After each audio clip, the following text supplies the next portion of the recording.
बहुत बहुत धन्यवाद आमर ये अंचल पिलामानकर ये जो माने इच्छा शक्ति सेमानकर जो आग्रह बहुत मानिया पड़ो बहुत धन्यवाद। समस्ते जानते कि जो गोटे अनुष्ठान करने बहुत मेहनत करा पड़े बहुत कष्ट करा पड़ता है जहाँकि यहाँ आम अनुष्ठान थिला आगु आउ कि दिन आम स्थगित थिला किंतु तापर से पुणी आउ थे उत्थान कर पुनः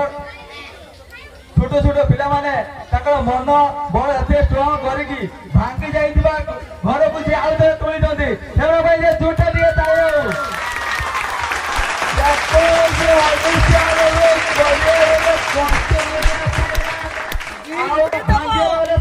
भांगी जाए किंतु भांगी जाए अनुष्ठान को जो पिला माने आग्रह सहित बढ़ी करते अशेष धन्यवाद बहुत सुंदर बहुत धन्यवाद कई विश्वास करते कि गोटे अनुष्ठान रही अनुष्ठान आउ थे उठो यहाँ बहुत खुशी कथा कारण आम भविष्य आम हाथ में आम जमी करवा आम सेमती हवा तो सेमती समस्त निज प्रतिभा देखा एमती लाज कले कि कौन घर बाहर को न गले किसी लाभ हम ना तेना आम प्रतिभा देखा आशा लेवल आम जमी पहुंचार अच्छी है आजिकल पुओ झील सब सामान रज हूँ झील मानकर विशेष करी तुमने जो यही अंचल कर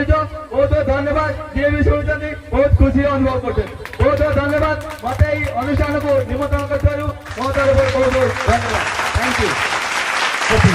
मुझे अनुष्ठान आगुरी होता किंतु मझे किसी दिन बंद थिला जहाँ हो माने कहती छोट पिला प्रकृतर छोट पिला भर जो विराट स्वप्न थाए से सतर आज छोट पिला माने प्रमाणित कर जानते आम छोटिया पिला आम स्वप्न बहुत अच्छी और से स्वप्न को मुझे भावुँ जो मैंने अभिभावक अच्छा से छोट पिला स्वप्न को निश्चय भाव पूरण करूँ एवं भविष्य में बृहत कार्य को संपादन कर प्रचेषा पातु चेष्टा पातु से जो आशीर्वाद केवल जे छोट पिला चाहिए अनुष्ठान को नहीं बहुत कष्ट आम जाचु छोट पिला सहित एठाक जो ग्रामवासी मैंने अच्छा